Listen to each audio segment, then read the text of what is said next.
Pakistan NSA Sartaj Aziz held a press conference minutes after Kashmiri separatist leader Shabbir Shah was detained by Delhi police upon his arrival in New Delhi. Shah, the separatist leader, had come to New Delhi for a scheduled reception at the High Commission with Aziz. Aziz took questions from journalists over the estranged Indo-Pak bilateral relationship.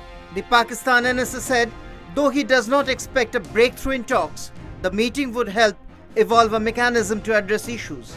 However, he added that no serious dialogue with India is possible without including Kashmir in talks. Let's take a glance at some of the salient features from Aziz's press conference.